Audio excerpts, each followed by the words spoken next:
So a while ago, we did a video about why spiders really aren't that scary. And as a follow-up, we're doing a video about all of the reasons why centipedes are really scarier in a lot of ways than spiders are.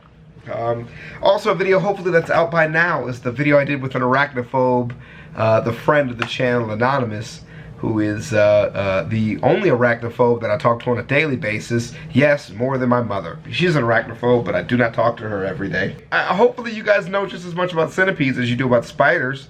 They're also high up on the creepily crawly list. If fear of something involves the number of legs it has, then you should be infinitely more scared of centipedes and millipedes than spiders. Let's get into it. Play. This episode was brought to you by Audible. Word. Shouts out to Audible. Nothing quite makes you say, nope, nope, nope, like a centipede. Oh, they're so cool. There's a reason these scary-looking arthropods are used in movies to add tension. The word unpleasant comes to mind. Seeing them up close is kind of weird, but their exoskeleton is not slimy looking or furry, so it's pretty okay. Hi, I'm Danielle, and you're watching Animal Logic. Oh yeah. There are over 3,000 described species of centipede creeping around all over the world, preferring warm and temperate climates. In fact, unless you're one of the 4,000 or so people who live in Antarctica, there's probably a centipede in your house right now. It may even be watching this episode with you. Learning hunting strategies.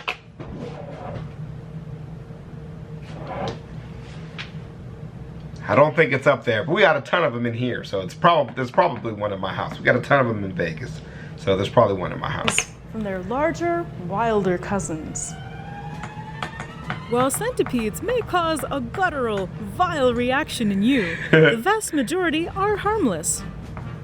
Their bodies consist of a head with a pair of antennae and a pair of legs that are built into their stinging structures and venom glands. So like this was interesting because just like in the spider video, one of the biggest highlights of centipedes is also that they are harmless. And I don't think most of you care. But you should. It's really important to draw a distinction between what is dangerous and what isn't. Because that's gotta be a factor, man, on the note list. They have an odd number of body segments with a pair of legs on each segment, and an elongated pair of legs on the last body segment. Because they always have an odd number of body segments, there are no centipedes with an even 100 legs. I guess centiduopedes wasn't catchy enough. Due to the wide variety of species, different species grow in different ways. Some species are born with the total number of legs they'll ever have, while others gain legs through molting. Okay, I'd never needed to see a centipede molt. I never needed to see that, so I'm going to show you guys twice. Legs they'll ever have, while others gain legs through molting. They range in size from about 1 centimeter to about 30 centimeters long, though the majority top out at 10 centimeters long. Centipedes are also one of the longest living classes of invertebrates, with some species able to live up to 10 years. There are 5 orders of centipede. The order you may be most familiar with is Scutoderomorpha. These are house centipedes. I can't say that. These creepy crawlies are super fast and like to live in dark, damp environments. We don't have those. They've been measured running at 40 centimeters a second. They have a distinct shape, as each pair of their legs are longer than the pair in front of them. In some cases, their last pair of legs can be twice as long as their first pair. This is a result of their molting process. They get longer legs as they progress through their various stages of incomplete metamorphosis, gaining up to 15 body segments as they mature. Their vision isn't very good. Right. Centipedes cannot see very well. Their compound eyes are made up of a large number of simple eyes, called ocelli. These simple eyes can only distinguish between light and dark. It would be like if instead of your eyes being a regular camera, you had thousands of cameras, each taking simple black and white, single pixel-sized photos, which you would stitch together to make a full image. Kind of like an 8-bit vision in black and white. As an illustrator, I can say that image is rather horrific. The second order of centipedes is lithobiomorpha. So what I said before, we don't have that. I meant that type of weather, not the centipede, just to be clear. Because no matter where you live at, because of the way insects and stuff can travel, you can probably see most of these types pretty much anywhere in the US. These are known as rock or stone centipedes due to their choice of locale. Like house centipedes, they can have up to 15 body segments, which they gain through incomplete metamorphosis.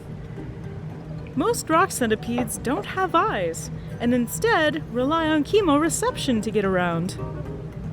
The rarest order of centipede is Craterostigmomorpha. Say that 5 times fast. That's pretty good. And this order only has 2 species. In their first molt, they go from 12 to 15 segments, but in every subsequent molt, they don't gain any new segments. These centipedes ward off predators and parasites by secreting disgusting smelling chemicals. Nice. Because we needed another reason to stay away. Geophilomorpha, that's or what I'm soil talking about. centipedes, is the most diverse order. Look and at they that. also have the most legs. Oh, Hemipterium God. gabrielis, for example, has 179 body segments for a total of 358 legs. Bro, it's like a fruit by the foot, bro, but with legs. Oh my God, that's so disgusting. Oh Lord. The most badass order of centipedes, however, is Scolopendromorpha. This order contains the hissing ones? giant centipede. Oh. Most of these centipedes have 21 or 23 segments and are famous for that big old stinger, or forcipules. Okay. Also got the big handlebar mustache, which is kind of cool. To paralyze prey, and the bigger centipedes hunt small vertebrates like mice, birds, and snakes. Bro, They're opportunistic hunters and will take whatever chance they get to catch their meal. And their meal of choice? A mouse. A giant centipede can make a very quick meal of a baby mouse. It just needs to get past the mother. If the centipede can catch it by surprise, the mouse is no match for its venom. If not, the centipede doesn't have quite as easy of a time. Those centipedes that are lucky enough to survive a bout with a mature mouse will have no trouble at all devouring the babies. Wow.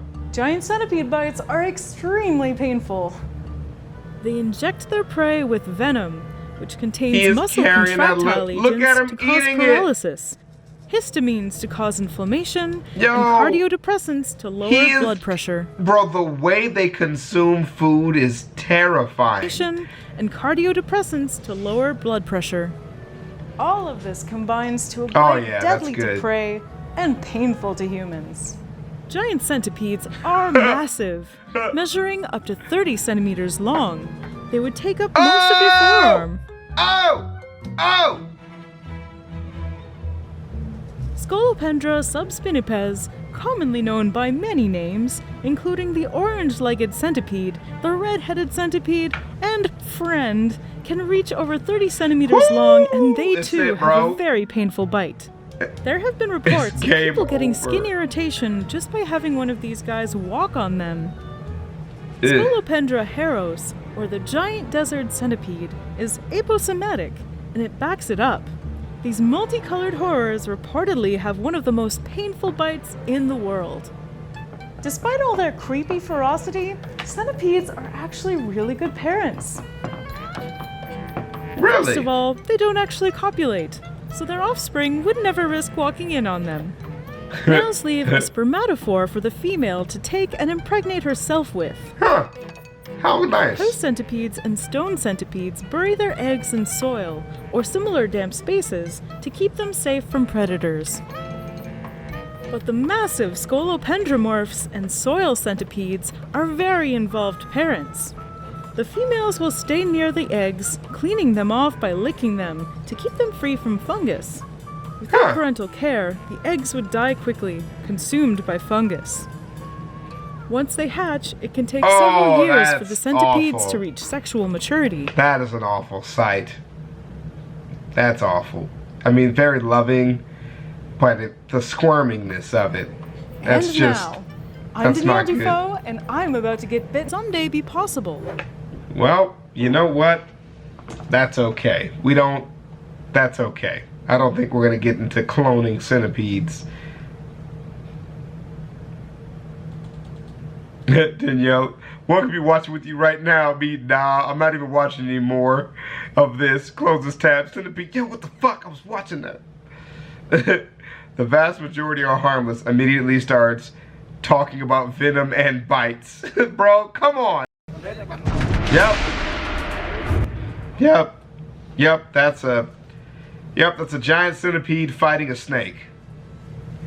You know, I don't know if anybody needed to see this, but bro, they really going at it, bro.